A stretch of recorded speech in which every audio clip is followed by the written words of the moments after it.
So how many of you are on this manifestation journey, learning as much as you can, perhaps feeling a bit overwhelmed, a bit stressed with it? Perhaps you're feeling a bit of a lull with it all, you're struggling, or you're just having a down day.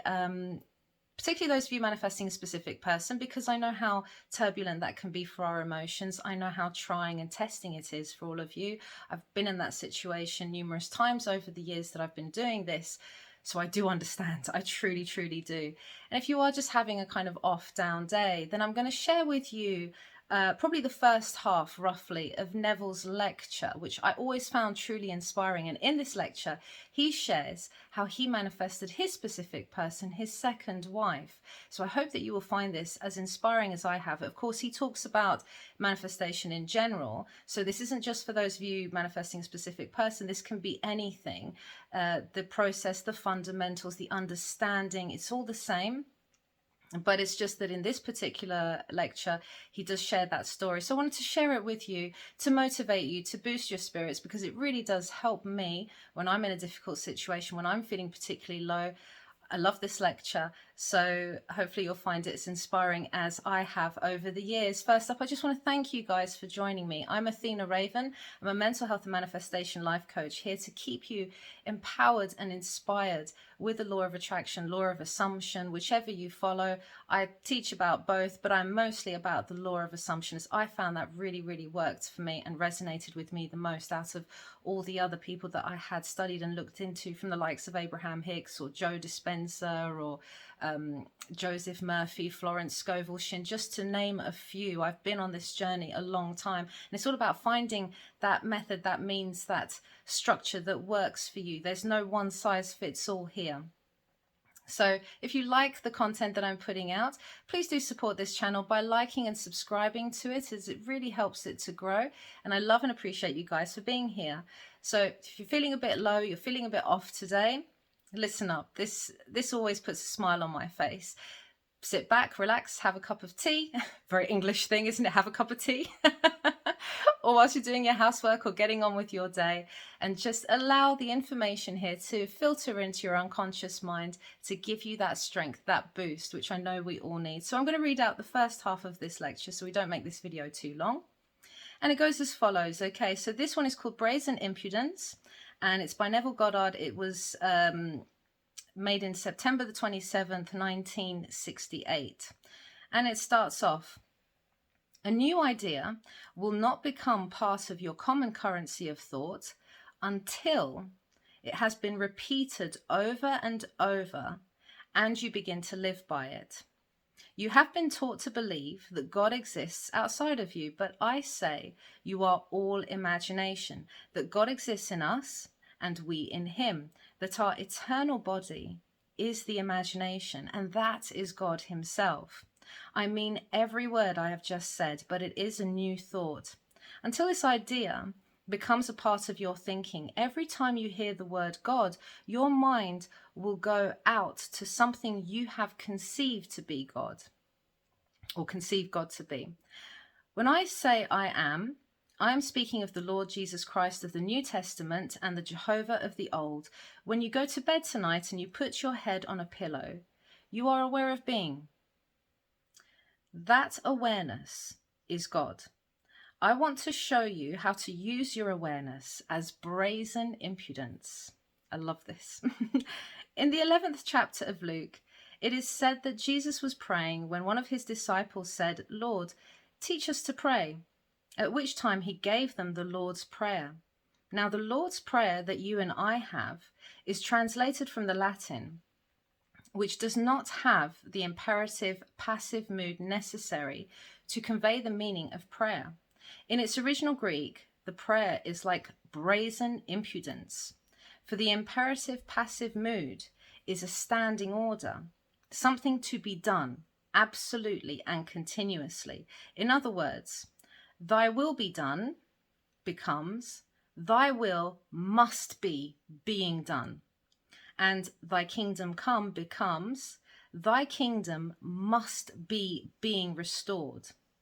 That is not what is being taught. However, as he taught it in the form of a parable such as, which of you who has a friend would go to him at midnight and say to him, "Friend, Lend me 3 loaves, for a friend of mine has arrived on a journey, and I have nothing to set before him. And from within he says, do not bother me. The door is shut and my children are in bed. I cannot rise and give you anything. Yet I tell you, although he will not rise because he is a friend, yet because of his importunity, he will rise and give him whatever he needs. And that's from Luke 11. The word importunity means brazen impudence. In other words, he would not take no for an answer. Jesus was not teaching a disciple on the outside how to pray. He was telling you how to adjust your thinking so you will not take no for an answer. In the story, the friend knew what he wanted. He assumed he had it and continued to assume he had it until his assumption took on the feeling of reality and he got it. This is how you find God in yourself, by being persistent in your assumption. Then the story is told to show how you should pray and not lose heart. In a certain city, there was a judge who neither feared God nor regarded man. There was a widow in that city who came constantly asking him to vindicate her against her enemies. At first, he refused. Then he said to himself, although I neither fear God nor regard man, yet because this woman bothers me, I will vindicate her before she wears me out. And that's from Luke 18. So again, we see the need for persistence in prayer. When you know how to pray, you will discover that everyone in the world can be used as an instrument to aid the birth of your prayer. They must be condemned in the act and pay society's price whilst you are saved. Yet you are the cause of their action. I will now share with you a very personal story. I tell it to illustrate a principle. Society blamed this lady for what she did, and she paid the price. But I was the cause of her misfortune. I'm not going to justify my story, and if you can't take it, I'm sorry. When I first told it, one lady was very upset, and I regret that. But I have noticed that when someone has recently given up alcohol, tobacco, meat, or sex, they invariably condemn the state. They feel too close to it to feel secure. I'm not saying that this lady had a similar experience where she was the victim. I'm only speaking of a principle. Now here is my story. When I decided to marry the lady who now bears my name, I applied this principle. At the time, I was terribly involved. I had married at the age of 18 and became a father at 19. We separated that year, but I never sought a divorce. Therefore, my separation was not legal in the state of New York. 16 years later, when I fell in love and wanted to marry my present wife, I decided to sleep as though we were married. While sleeping physically in my hotel room, I slept imaginatively in an apartment, she in one bed and I in another. My dancing partner did not want me to marry, so she told my wife that I would be seeking a divorce and to make herself scarce, which she did, taking up residence in another state. But I persisted. Night after night, I slept in the assumption that I was happily married to the girl I love. Within a week, I received a call requesting me to be in court the next Tuesday morning at 10 a.m. Giving me no reason why I should be there, I dismissed the request, thinking it was a hoax played on me by a friend. So the next Tuesday morning at 9:30 a.m., I was unshaved and only casually dressed, when the phone rang and a lady said, "It would be to your advantage as a public figure to be in court this morning as your wife is on trial." What a shock. I quickly thanked the lady, caught a taxi, and arrived just as court began. My wife had been caught lifting a few items from a store in New York City, which she had not paid for. Asking to speak on her behalf, I said, "She is my wife and the mother of my son. Although we have been separated for 16 years, as far as I know, she has never done this before, and I do not think she will ever do it again. We have a marvelous son. Please do nothing to her to reflect in any way upon our son who lives with me. If I may say something, she is 8 years my senior and may be passing through certain emotional states which prompted her to do what she did.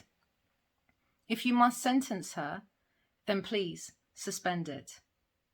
The judge then said to me, "In all of my years on the bench, I have never heard an appeal like this. Your wife tells me you want a divorce, and here you could have tangible evidence for it, yet you plead for her release." He then sentenced her for 6 months and suspended the sentence. My wife waited for me at the back of the room and said, "Neville, that was a decent thing to do. Give me the subpoena and I will sign it." We took a taxi together and I did that which was not legal. I served my own subpoena and she signed it. Now, who was the cause of her misfortune? She lived in another state but came to New York City to do an act for which she was to be caught and tried. So I say, every being in the world will serve your purpose. So in the end, you will say, "Father, forgive them, for they know not what they do." Luke 23. They will move under compulsion to do your will, just as my wife did.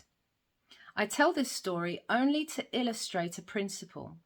You do not need to ask anyone to aid you in the answer to a prayer, for the simple reason that God is omnipotent and omniscient. He is in you as your own wonderful I amness. Everyone on the outside is your servant, your slave, ready and able to do your will. All you need to do is know what you want. Construct a scene which would imply the fulfillment of your desire. Enter the scene and remain there. If your imaginal counselor, your feeling of fulfillment, agrees with that which is used to illustrate your fulfilled desire, your fantasy will become a fact. If it does not, start all over again by creating a new scene and enter it. It costs you nothing to imagine consciously. In my own case, the scene was a bedroom of an apartment with my wife in one bed and I on the other, denoting that I was no longer living in a hotel alone. I fell asleep in that state, and within 1 week I had the necessary papers to start action on a divorce. This is what the Bible teaches. It is my textbook. Whatever you desire, believe you have already received it, and you will. There is no limit to the power of belief or to the possibilities of prayer, but you must be brazenly impudent and not take no for an answer. Try it. So I'm going to stop there because I don't want to make this video too long. But how did that feel, just listening to that? Even as I was reading it, it was reminding me, of course, I know and I've experienced the law for so long and I have this understanding, I have this knowledge behind me. But when we are emotionally trapped in a situation, or we feel we are trapped, when we are sucked down by all of these heavy emotions, you're feeling guilt or anguish, anxiety, sadness, depression, they're heavy and they are so easy to and quick to cloud our judgment, to make us forget of our true power and potential. We end up focusing on our 3D circumstances, on the reality around us, taking it as fact, taking it as something that is set in stone, taking it as something that is not going to change, and we end up anchoring ourselves inadvertently in this state. But if we can be brazenly impudent with this, not take no for an answer. I'm not taking no for an answer. If I believe in this, then it will happen. I don't need to do anything to force it to happen. I don't need to ask specific person or ask his friends or, oh, can you maybe put in a good word? Can you tell them to call me? We don't need to do anything like that. The unconscious mind has ways of not only moving us, but also moving other people. As Neville calls them, your sort of slave and servant. I see it kind of less that way, but essentially we are all connected. We are all this oneness, this one collective consciousness. So it stands to reason we are all one. No one is a separate entity from you. No one is outside of you. See other people as an extension of yourself, and you will start to view things very differently. Suddenly it doesn't seem impossible. Friends will be moved to say something to you or to offer you an opportunity. Your SP will be moved to conform to your new assumptions, to your new belief, in order for that outcome, that end scene that you have been imagining, that you have been capturing every night before bed. They'll feel compelled to come along and to realize this goal for you, to help you to realize this goal and, you know, to achieve your end desires, whatever it might be. Remember, this is not just regarding a specific person, but of course, this is what Neville shares in this particular instance. And like I say, you can probably see why I find it such an empowering and motivating story to just know, even in the face of obstacles, even when his dance partner was getting in the way of it and telling his ex-wife to make herself scarce and ruin things for him. Now I can't get a divorce. Now how am I going to marry my new wife? How am I going to... He didn't worry or think about any of that. He just went to bed occupying the state, and within a week he started to get movement. I don't know how long it took before he then managed to be with his new wife and to marry her. But essentially, it's not important. It was just sticking fast in the faith. Can we say that we're doing that? Can we say that we're not taking no for an answer? Can we say that we're not focusing or worrying about these obstacles? Can we say that we're not messing with the middle? We're not trying to push things and make things happen? Can we say that we're not worrying about how it's going to happen, when it's going to happen? Because Neville didn't have any of that. It was just steadfast. That's the girl I'm going to marry. When he saw his second wife, that's the girl I'm going to marry. Such conviction, such certainty. Didn't worry about the anchors and the obstacles that were tying him down. Can you truly say that about your situation? And if you're imagining a scene that just doesn't give you that feeling of fulfillment, then that's okay. Change it, experiment. You're not stuck with it. Try not to have loads and loads of different scenes that you use on a regular basis. You just want that one special scene or one or two special scenes that capture the end result, not one in the middle and one in the end, just captures that end result. And then go to sleep capturing that mood each night until you really start to shift and believe and have faith in the outcome, that your vision is going to be realized, because it will be. Because that is the law. So thank you so much for spending this time with me. I hope this was helpful. And if you like these sorts of videos where I'm reading out some of Neville's lectures and books, let me know in the comments below and I'll be happy to do more, because so much inspiring stuff out there, so much. So that was a bit of Neville's story time today, and I'll catch you in the next video, sending you tons and tons of love.